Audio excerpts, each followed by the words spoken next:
Hi there. I wanted to do this video to talk to you about something that in speech therapy we call close sentence tasks.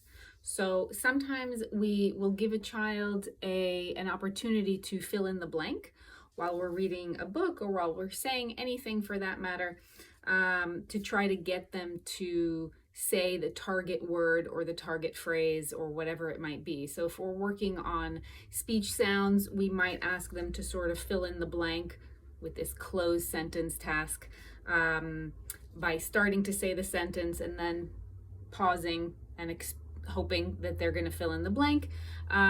So it can be a speech sound, it can be a target word. And the great thing about books is that if they're repetitive, you can you can read it a few times at home and the child will get to know it and start to, even in their own mind, even if they don't say it, they're going to maybe say the word in their mind. The hope is that they're going to say it out loud. So repetitive books are great for that.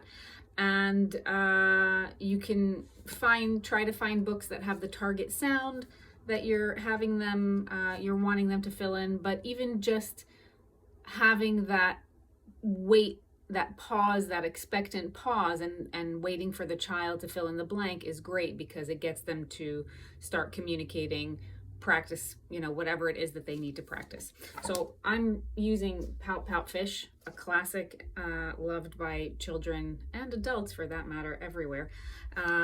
So I'm going to show you. It's super simple. So there's this great page that comes up at least 8,000 times in this book where it says, I'm a pout pout fish with a pout pout face.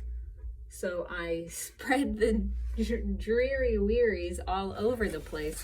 So I'll put this here right now. I'm a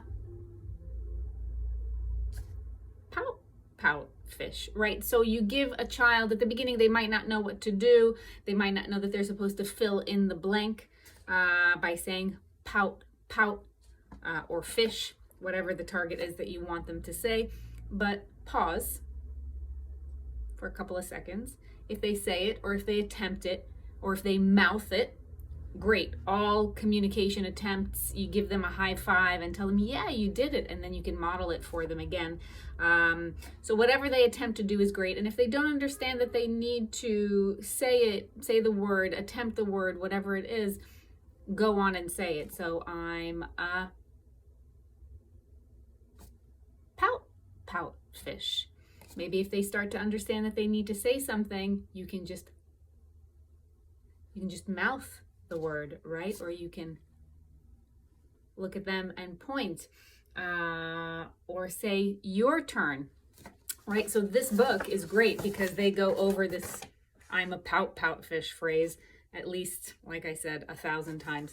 So young children's books are really excellent for repetition, and they give you a lot of opportunities to do those fill in the blank, or what we call in speech therapy, those close sentence tasks.